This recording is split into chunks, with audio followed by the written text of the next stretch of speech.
Hello. As you can see today, I'll be talking about the Expanse board game.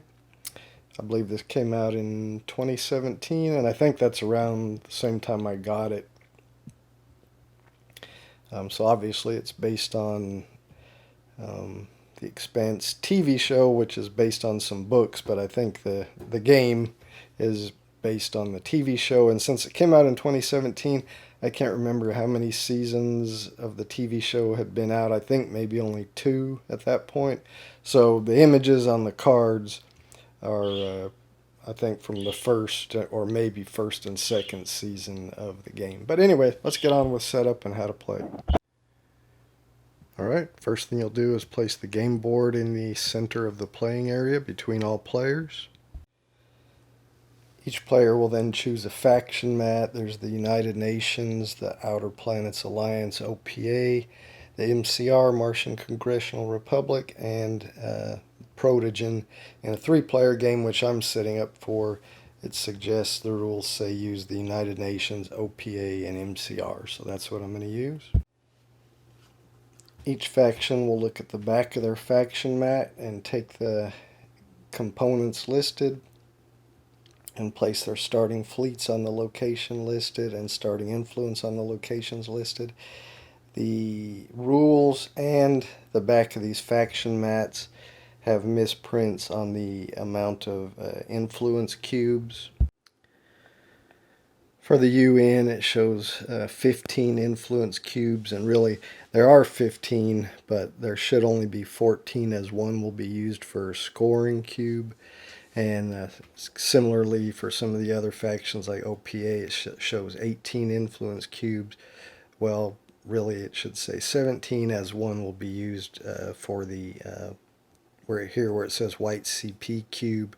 That's really taken out of that, so that should really only be 17 influence cubes. And similar here, it says 1 CP cube. That's basically your scoring cube. So anyway, I'm just pointing out that the numbers on the back of these mats and in the rules is wrong, and I looked that up on the information on Board Game Geek website.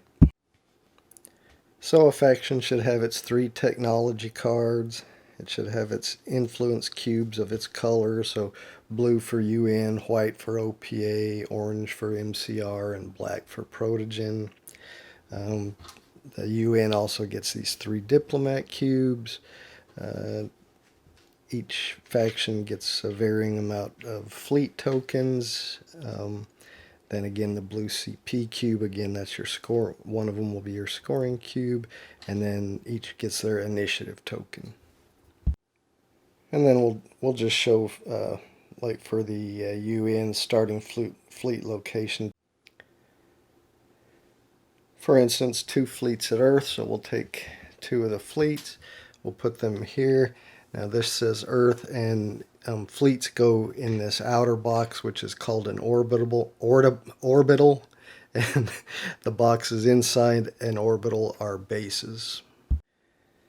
So 2 at Earth, 1 at Ceres, 1 at Tycho, and 1 at Jupiter. So then we put 1 fleet in the orbital at Ceres, 1 fleet in the orbital at Tycho, and 1 fleet in the orbital at Jupiter.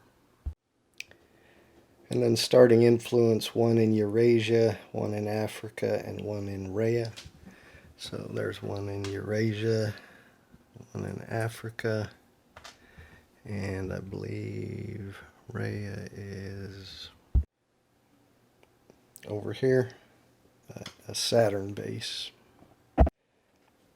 Alright, and then the CP cube goes over here on the 0 on the CP track.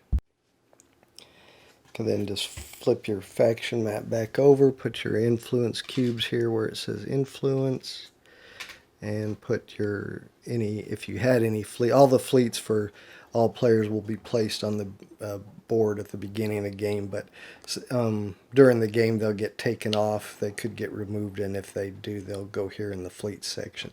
The tech cards and some of your other cubes or ships, depending on the faction, just get set aside for now. So I'm going to go ahead and set up the other players. So I've placed the OPA and MCR fleets and starting influence on the board. And as you see, they've got their influence cubes, faction mats, their tech cards, which are not used currently. The OPA also has a couple of scrap ships that are not used currently. Their initiative token not used yet. The MCR's tech cards just set over here with their initiative token, influence on their mat. The rest of the mat kind of shows what you can do on a turn, and it tells the starting technology of each faction. It also shows which resources are critical for that faction. Same for here. Now, for the MCR, they're printed a little different. In a 4-player game, these are their critical resources. In a 3-player game, these are their critical resources. Then you will randomly select a player to be the first player. That player will be first, and then a player will proceed in clockwise order. So you'll get your initiative markers, and starting with the player that would be last, they will go first on the initiative track, then second to last, and then your first player will be last on the initiative track. So in my game, the UN is going to be the first player, so they are last on the initiative track. If you're only playing with 2 players, these initiative markers are not used. On the initiative track, instead they're turned over on certain bases to show that those bases are not used during the game. But I'm going to be showing how to play the 3-player game. If you want to play a 2-player game, you can read that in the rules. The player going last, which in my game here will be the OPA, takes the Rocinante card and the Rocinante fleet token, and they place that in their home orbital, which is where they can build ships. So if you look on their faction mat, the OPA can build a fleet in the Tycho orbital, so that's their home orbital. So that's where they'll place the Rocinante token. I put these CP markers on the 0 space, but actually on the game they start here where this arrow is. All the CP or scoring markers, I think it's control point is CP, what that stands for. Anyway, they all start on the 10 space. Alright, next you'll prepare the action deck. You'll remove the 6 scoring cards, set those aside. Take the rest of your cards. In a 4-player game, all the cards will be used. In a 3-player game, all the cards with a 2 or 3-player marker or icon here at the bottom will be used. And in a 2-player game, only cards that have the 2-player icon will be used. So I'm going to take out all the cards, since I'm playing a 3-player game, all the cards that don't have a 3-player icon on them. Alright, so all these cards will be set aside and not used in the game.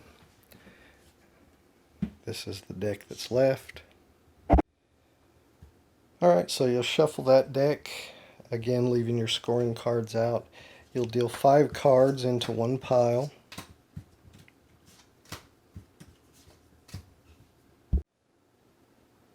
Then in a 3-player game, you will deal 3 more piles, each with 10 cards in them. So let me get that done.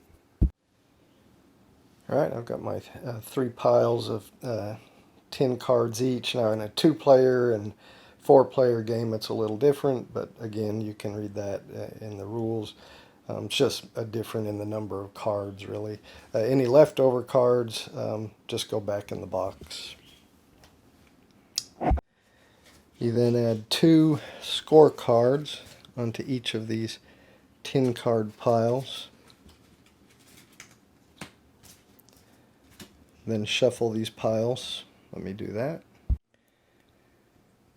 Alright, then you stack your 10 card piles on top of each other and place your 5 card pile that you set aside at first on the very top, and that will be your deck that you will draw from.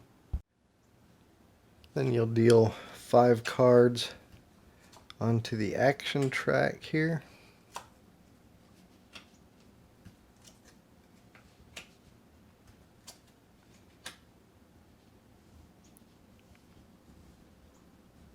Like so. And finally, set these bonus sector tokens somewhere near the bonus scoring track here, face down. And that's it. Now you're all set up. All the factions are set up and you're ready to play. So let's talk about how you play the game. Alright, play will begin with who was chosen as the starting player. On a player's turn, they can choose a card from the action track or play a card they've kept from a previous turn. So, of course, at the beginning of the game, nobody would have a card they saved from a previous turn. So, the first player, he could select one of the available cards from the action track. Now, some of them have a CP cost here. So, if you take this card, it costs 2 CP points, this 2, this one 1, this one 1, and this one 0. So, if you take one of those cards that have a cost, you actually have to move your marker back on the CP track by the cost. The top card always costs none. And for this card, for most factions, it costs 1. For the UN, this card also costs 0. And you can see that's their starting technology. The first 2 action card slots cost 0 CP instead of just the first one. So for all other factions, they would have to pay 1 CP if they take this card. So when you do take a card, for instance, say if you took this one for 0 CP, then you don't have to pay any cost. Then you have a couple of options. You can keep the card and play it for its actions points, which is shown up here. This one, in this case, 2. Or if your faction is shown here on one of these icons, so for instance, this event can be played by the United Nations or MCR faction. So if the United Nations, first player, took this card, they would be eligible to play this card for its event. So you have a choice. You can play it for its action points or possibly for its event if your faction's icon is shown there. Or, and this is how you have a card that you've kept, that I talked about, the possible actions are to take a card from the action track or play one that you've kept. So your other option is you can take that card and pay 1 CP, 1 additional CP from what you paid to get it, to keep it and play it later on a future turn, play the event later on a future turn. Now if you choose to play the card for its action points, and we'll talk in a minute here what you can do with the action points, but if you choose to play the card for its action points instead of its event, or if you can't play the event because your faction isn't listed there, then you would have to play it for its action points. Then after you've spent your action points, the factions that are listed there in initiative track order have the option to play that event. So for instance, if the UN player took this card and did not play the event, even though they have the option to, and they instead spent the action points, then the next player on the initiative track who's eligible, which is only the MCR, the OPA, even though they're higher on the initiative track, they can't play this card as their icon's not on there. So the MCR would have the option if they want to play that event. If they do, then they do whatever it says on the event, but then they have to move to the bottom of the initiative track. If, for instance, the OPA was listed on this card, well, like we'll just say this one. So, for instance, if the UN had taken this card and played the 2 action points, then the OPA, being the first on the initiative track, they would have the first option to go ahead and play this event. If they do, again, like I said, they would have to move their initiative marker down to the bottom and everyone else would scoot up. But if they decide not to, then the MCR being next, they would have the option to play that event. And if they decide not to, then it goes ahead and gets discarded. But if they do, then of course they move down the initiative track. Now the faction who took the card, for instance, like this one, has all the factions on it. If the UN took this card, decided not to play it for the event, but play it for the 3 action points, then again the OPA would have the first option to play the event. Then the MCR, and then the United Nations. But since the United Nations is the one that actually took the card and play the action points, they don't get the option to then play the event also. So if the factions, the OPA and MCR chose they didn't want to they didn't want to play the event, then it would just discard the faction that chose the card and decided to play the action points does not also get to play the event. But if the faction that took the card decided to play the event instead of the action points, then their initiative marker is not moved. They just get, because it's their turn and they chose that as what they're going to do with the action card that they took, play the event, they're not moved down the initiative marker or initiative track at that point. So after the card's been played, if it's not kept, if a player didn't decide to keep it, pay 1 CP to keep it to play on a future turn the event, and they play it for the action points or whatever, and it's used, it goes into a discard pile.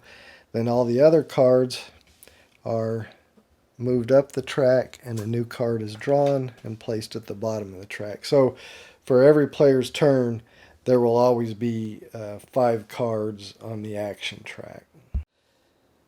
If it's your turn and you did have a saved card from a previous turn where you took it from the action track and decided, paid 1 CP and decided to save it for a future turn, so it comes around to your turn, you can go ahead and just play that event, and there's no cost. You don't take a card from the track.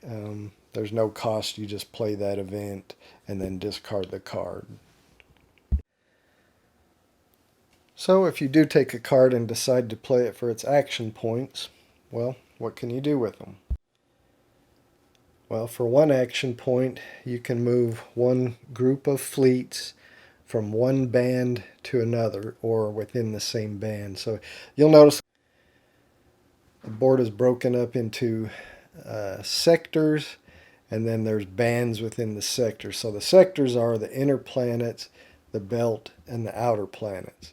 But you'll notice the outer planet sector actually has 2 bands, and Saturn being in this band, Jupiter being in this band. So for 1 action point, you can move a group of fleets, so either 1 fleet or a group of fleets from up to 1 band away. So they can move within the same band, so they can move from Earth to Mars, because that's all within this same band. That's this big blue band here. Or they could move up to 1 band away, so they could move here within the belt, anywhere, any orbital here within the belt. If they started in the belt, they could move to Jupiter, and that's it, because 1 band away is Jupiter. Saturn is actually another band away, and you can see that band here. So if they were at Jupiter and they wanted to move for 1 action point, they could move 1 band into the belt or 1 band here to the Saturn orbital.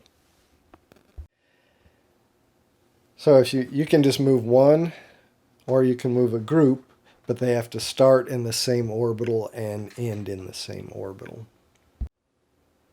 Okay, so again, for 1 action point, you can move a fleet or group of fleets 1 band, and they have to start, if you move more than 1 fleet, they have to start in the same orbital and end in the same orbital.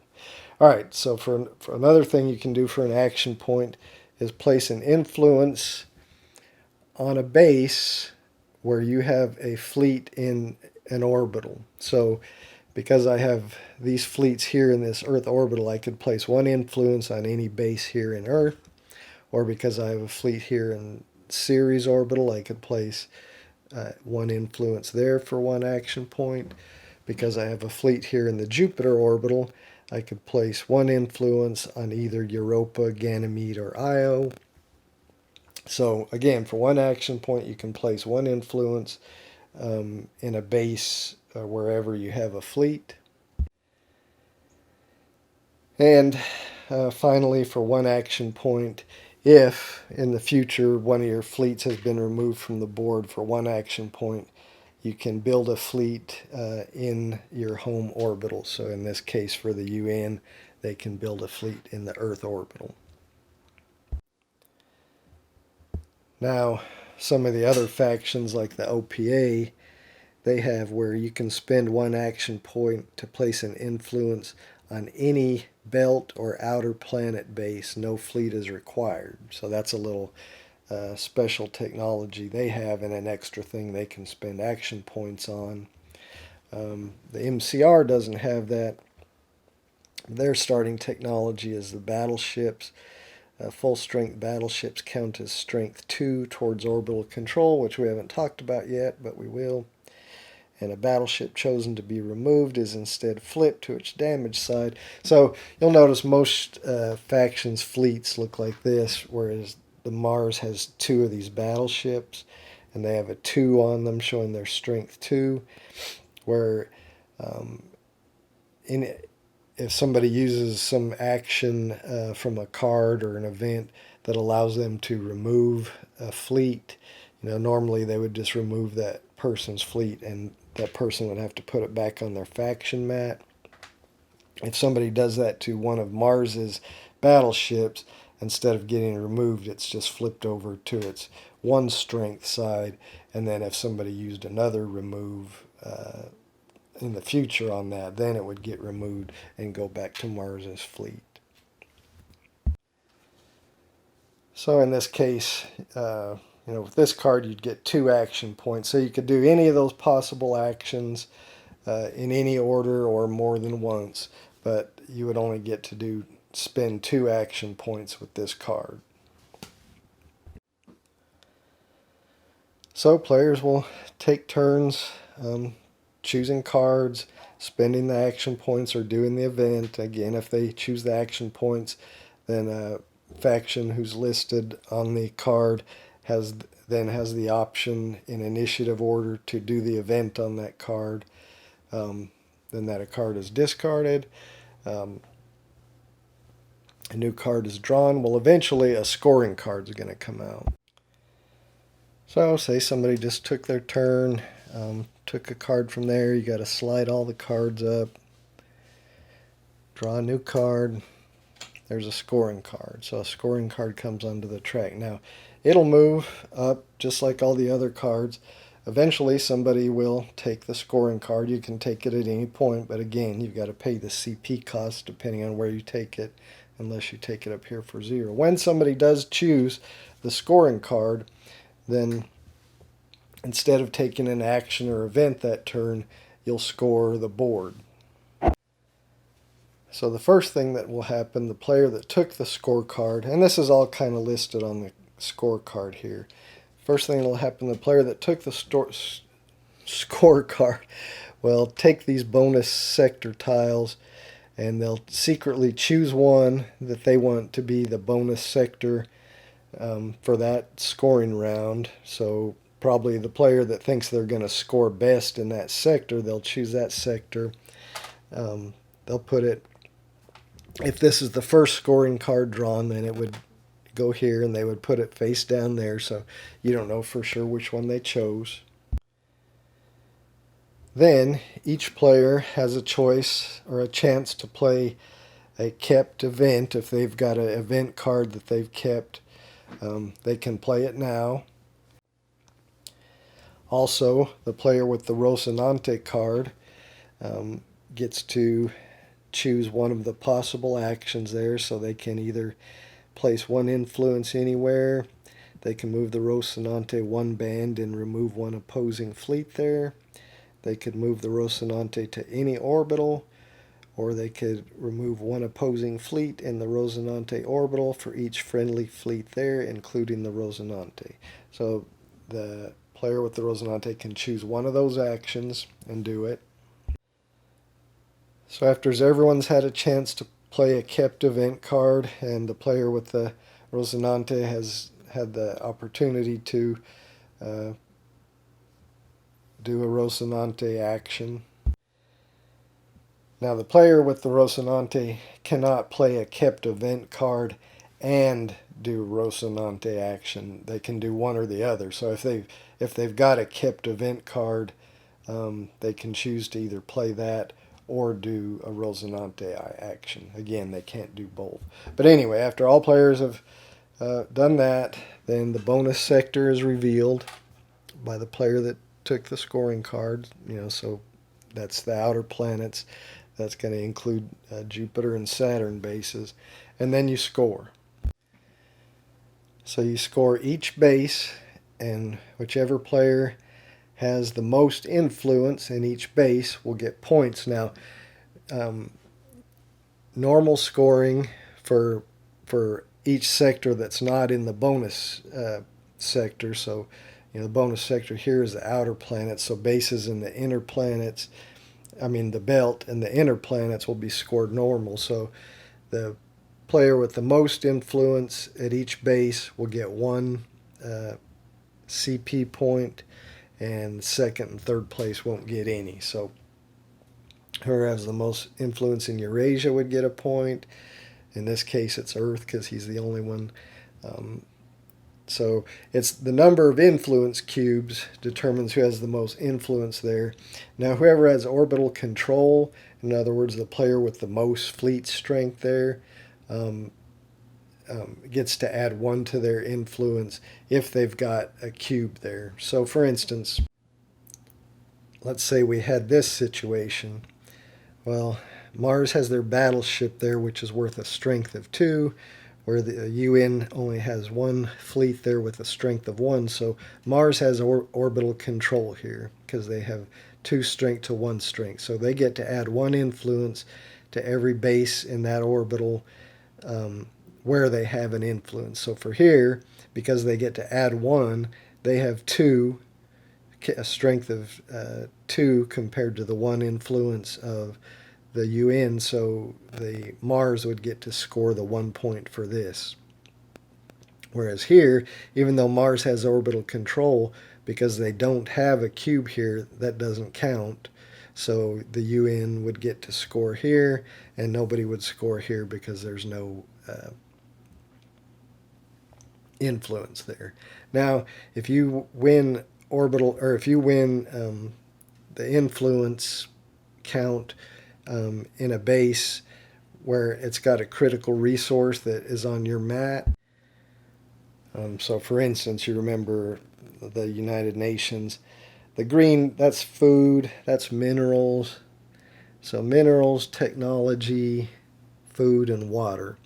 So, again, if you have the most influence in a base, you score the point for that base, and also if it has a matching resource icon for one of your critical resources, you score an additional point. In this case, we said because Mars had orbital control, they got 1 extra influence, so they have 2 influence to the 1 influence of the UN, so they would score the 1 point for Eurasia, but the critical resource there is food, and their critical resource is water and minerals, so they wouldn't get an extra point for that. Whereas here, if they had scored this one, which they didn't, but if they did, because it's water and that is one of their critical resources, they would have scored an extra point. If you have a tie for orbital control, then like in this instance, they each just have 1 fleet there, then nobody has orbital control, so nobody would get the +1 bonus for that, bonus towards their influence. If there's a tie, like in this case for first place, then those players that tied for first place would then get the second place score, which in normal scoring is 0, so that nobody would score for that. So you would score each base like we've talked about. Now, when you get to the bonus sector, you score it a little differently. You score it according to this track. So first place, the person with the most influence in the bases in the outer planets will get 2 points. The player with the second most influence would get 1 point, and the player with the third most would get 0. Now, if two players tied for first place, instead of getting 2 points, they would each get 1 point, and then nobody would get anything for second place. Now, after you've finished all the scoring, moved your CP around, then each faction will get their level 1 tech card.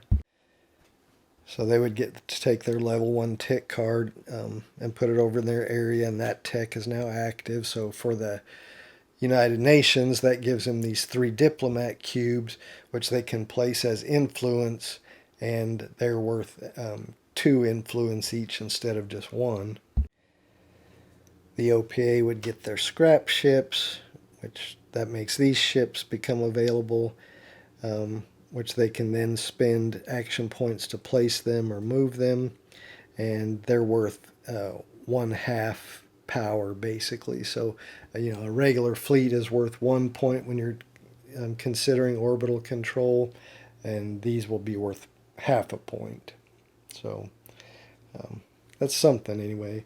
And of course, the MCR's level 1 tech lets them win orbital control ties. So normally I said when you have a tie for orbital control, then just nobody has it. Well, after the first round of bonus scoring, the MCR gets this tech where they win all ties for orbital control. So after that scoring card is, after all the bases are scored and each faction got their new tech, then each faction would get to build 1 fleet in their home orbital if they had a fleet on their card that wasn't on the board. And then the player in last place on the CP track then gets control of the Rocinante. If 2 players are tied for last place, then whoever is lower on the initiative track would get the Rocinante card. Now, we haven't talked too much about the Rocinante. You get the card which lets you do one of those powers, during when a scoring card is played. But also you get control of the Rocinante, which counts as one of your fleets, for all purposes. Other players can never choose it to be removed, like they can other fleets as part of a action or an event.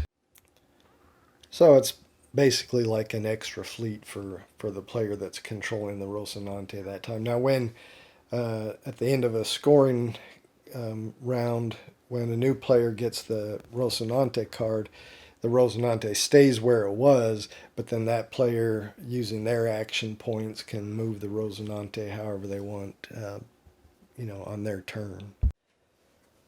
So after you finished everything on the scoring card, and again, I said that's all listed here, everything you need to do, then that scoring card is discarded, and again, a new card is drawn. All cards are shifted up and a new card is drawn, and you continue playing the game like that. Whenever the 6th card is revealed, not when it's taken by a player, but whenever the 6th card is revealed, then the game will immediately end at that point, and the 6th scoring card now I'm talking about. So as soon as it's drawn from the deck and put on the track, that will end the game immediately. You'll do a final scoring round. There won't be a bonus sector. You'll just use this final scoring track. So first place will get 5 points, second place 3 points, and third place 1 point. And then at that point, whoever has the highest score on the CP track wins the game. And if there's a tie for highest CP points, then it's whoever is higher on the initiative track would win the game. So when you look at the bonus scoring track, you're probably not always gonna, this is the first bonus or first scoring card. Then the next scoring card, you'll get your second technology card. After the third scoring card is resolved, you'll get your third technology card. After that, there's no more new technology cards. But you can see the bonus scoring. Now, there's only 2 tokens for each sector, so each sector can only possibly be scored twice. So you have 2 inner planets, 2 outer planets, and 2 belt that may be chosen for bonus scoring. But you may not always get all of them done because the 6th scoring card may be chosen before you've, or 6th scoring card may come out onto the track before you've done all the other scoring cards. I had that happen. I played this yesterday, and my 5th scoring card was still on the track, and nobody had chosen it yet. And then the 6th card came up, so the 5th scoring round never even happened. So, I mean, that's how you play the game. It's really not very difficult. If you've played Twilight Struggle, I think the mechanic of the action point events is kind of similar to that. So why don't I go ahead and reset the board and the cards to how they should have been at the beginning, and then we'll go through a few example turns. Okay, I think I've got the board back to its starting setup. I did want to mention that these faction cards do show on them what you can do on your turn. Select a card from the track or play a kept event. If a card is selected, use either AP or event. If AP, opponent may trigger an event. We talked about that. Keeping an event costs 1 CP. And then this is what you can do with your action points. Move 1 group of fleets, 1 band. Move 1 or place 1 influence where you have a fleet, or build a fleet in your home orbital. So each of the factions cards show those same things. Anyway, let's get to playing. All right, we said that the UN, United Nations player, is our first player, so he gets to choose a card from the track. So let's just look at this first card. Well, either one of these cards will cost 0 for the United Nations player. But let's look at this first one. So it's either worth 3 action points, or each player scores 2 CP for each controlled food base, or place 1 influence on 2 separate food bases. Well, Earth controls a food base there, or the UN controls a food base there and a food base there. Nobody else controls a food base, so that would actually give the UN player 4 CP. So we'll say that's what he's going to do. So he takes that and chooses to play it for the event.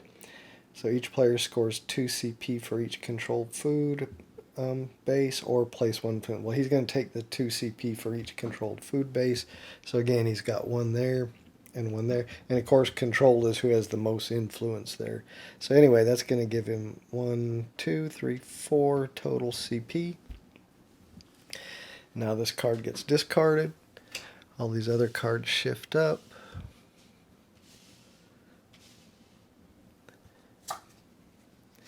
And now it's going to be the MCR's turn.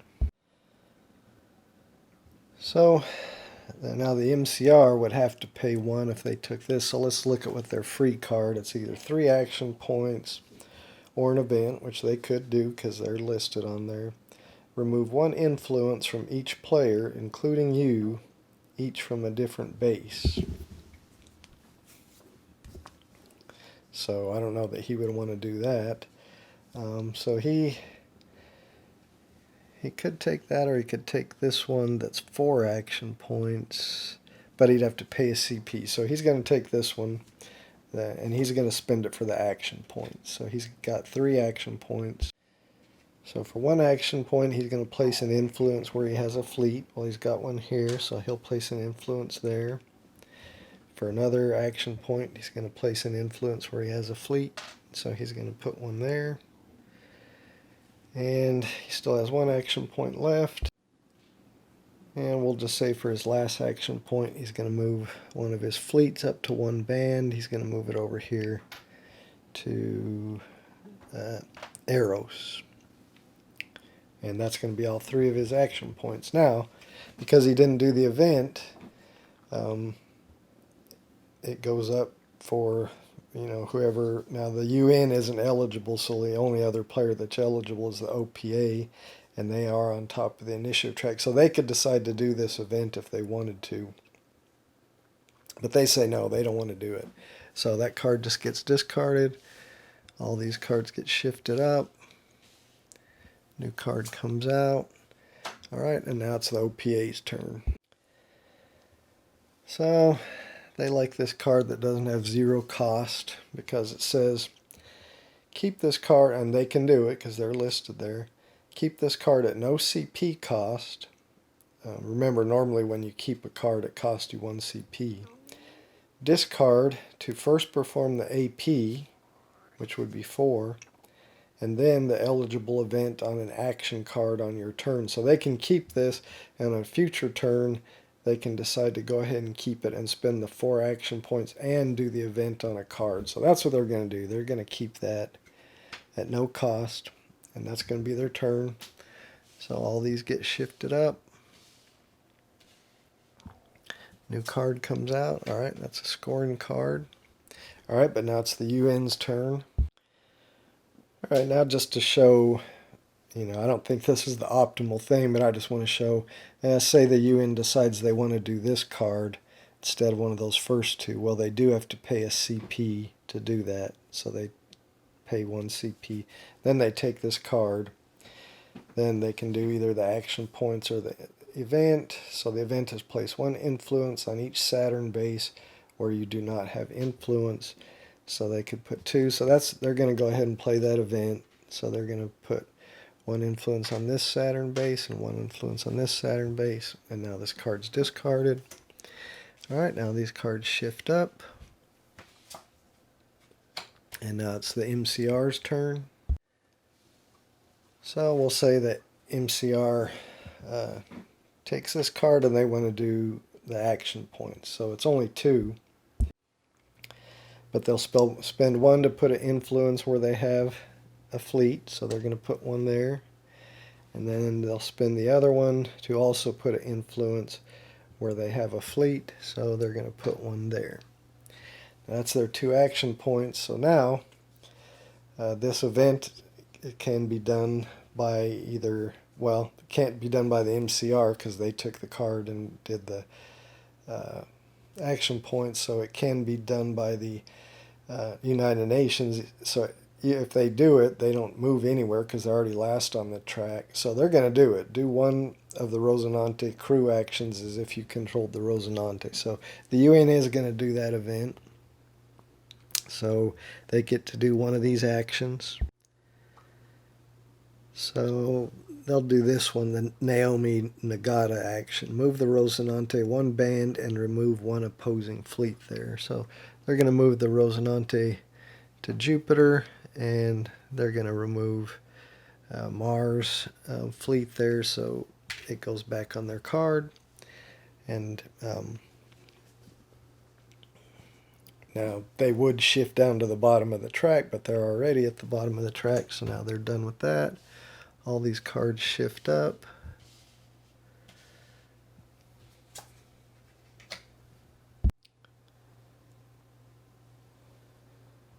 All right. So I'm gonna. It's the OPA turn. They're gonna use their Miller card. Now, originally when I grabbed this, the way I read it was wrong. You don't get to use. You don't discard this and get to use the 4 action points on this card plus the event on a card. You discard this, then you take a card paying the CP as normal, but you get to use the action point and event on that card. So he'll just take the free 1, so he gets to do the 2 action points. So for 1, he's going to use his technology, you may spend 1 AP to place influence on any belt or outer planet base, no fleet required. So he's going to put 1 on Thoth, that's a belt base. That's 1 action point. For another action point, he's going to put a thing on Vesta. He does have a fleet there. All right, that's his 2 action points. And now he gets to do the event because he is eligible. Remove 1 influence from any outer planet's base. So that's any of these. So he's going to remove this influence from Saturn. So that goes back to the UN's thing. Now this card is discarded. Everything shifts up. All right, now we go back to the UN. So we'll just say, well, no. We'll have him do a card, and then we'll do the scoring card. He could grab. He's going to go ahead and do the scoring card. He's going to take the scoring card. It costs him 0 again because he's the UN. So now we're going to score. So first thing he does is secretly select one sector, one of these bonus sector tiles to be that to get the bonus scoring.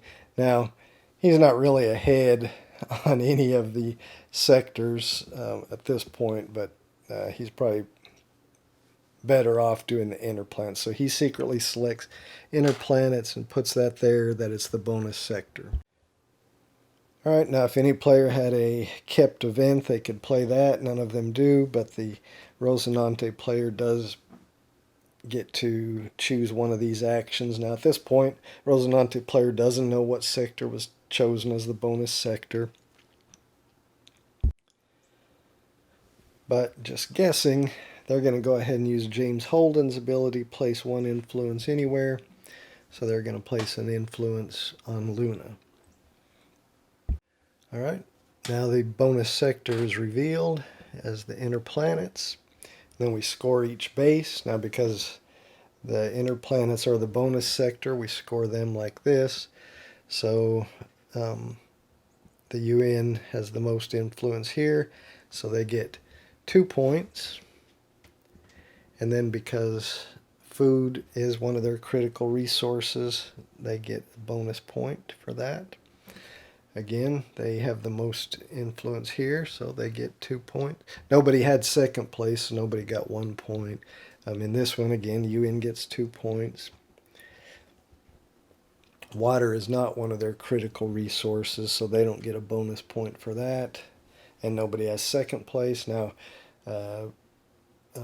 OPA has the most influence here, so they get 2 points.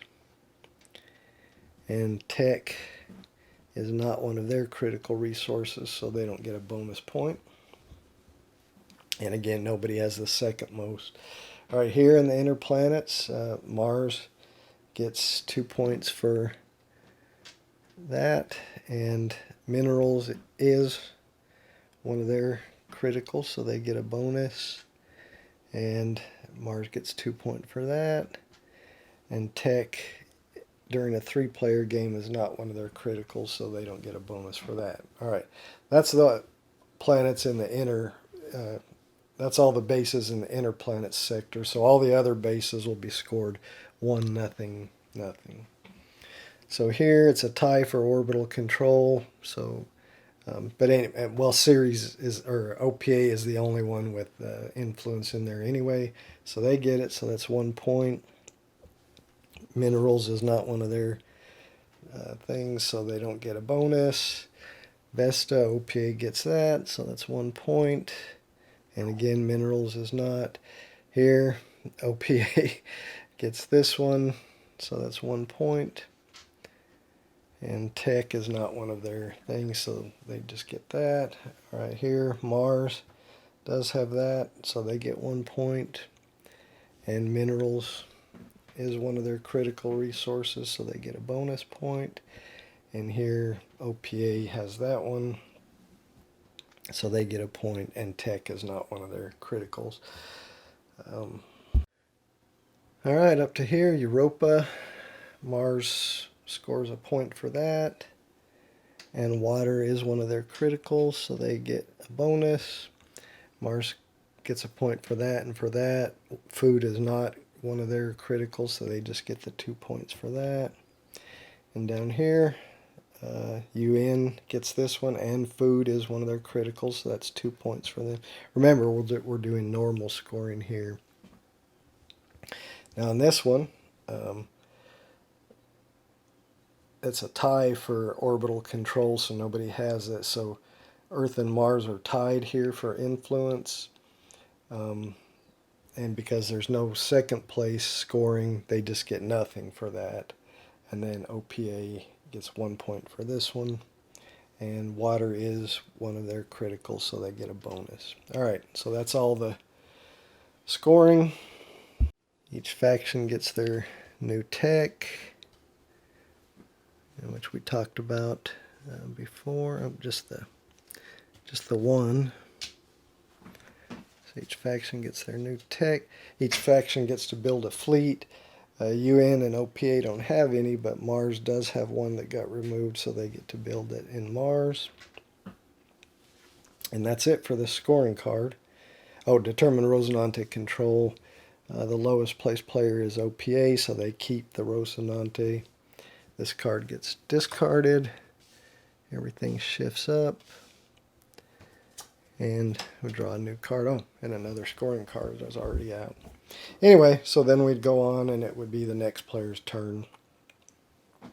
And as you can see, I mean, right here, that first scoring card was so early in the game that we didn't have a bunch of influence, in the different competing influence in the different bases. But as the game goes on, you start to have a bunch of, several people have influence in the bases, so it gets more competitive, and that's when orbital control, starts making a difference. And anyway, you'll just start having, it was pretty much what you see is what you get scoring here. But again, later you'll have, Mars and UN will have cubes here and here and here. Now you're limited. You only have this many cubes, so eventually you may want to put influence on a base, but you don't have any influence left on your card. So in that case, you can move an influence. When you're going to place an influence, you can take it from one base and put it on another base. But that becomes a hard decision because then you're losing influence from one place to put it somewhere else. So anyway, that gets a bit tricky once all your influence is out on the board. And as you can see, when you're scoring the bonus sectors, they start to be worth more points as you go up. And then, of course, the final scoring is worth a lot of points for each base. For first place, even second place gets 3 for each one. So that's it. That's how you play the game. Let me talk a little bit about the game itself, components-wise. It's, in my opinion, not very good. I mean, the board is really bland. I will say that they came out with an expansion that had some modular expansions in it, that they redid the board to make it a little better looking. However, when they did that, they made the initiative spots too small, so these initiative markers don't fit on the redone board. So, because of that, I think it's better just to stick with the original board. These little crummy tokens for the fleets, I think that's terrible. They should have, I would have spent a little more money if they would have made some plastic ships for the different factions. Wooden cubes are okay. The cards are pretty cheap and flimsy. So overall, I think we as kids went pretty cheap on this production. As far as theme, do I feel like I'm in the Expanse universe when I'm playing this? No, not really. I don't. And then I don't understand, these. I don't remember who this person is, but the events on the cards don't seem to correlate to the pictures that go with them in any way that that I can figure out. So the theme, it's just not really there. I definitely do not feel like I'm playing in the Expanse universe. Like when I'm playing War of the Ring or when I'm playing Star Wars Rebellion, I feel like I'm in those universes. When I'm playing this, I do not feel like I'm in the Expanse universe. All that said, I think this is a fun game. I've only played it once with 4 players. Um, the other times I've played it yesterday, and I think one other time we're learning games for me. I played it again yesterday just because I hadn't played it in a few years and I didn't remember how to play it. But when I did play it with 4 players, we all enjoyed it and we all wanted to play it again. It's just never come out again. So um, I do think it's a fun game. I'll say that. Anyway, I think that's about all I'm going to go into on this. Thanks for watching. I hope you enjoyed it.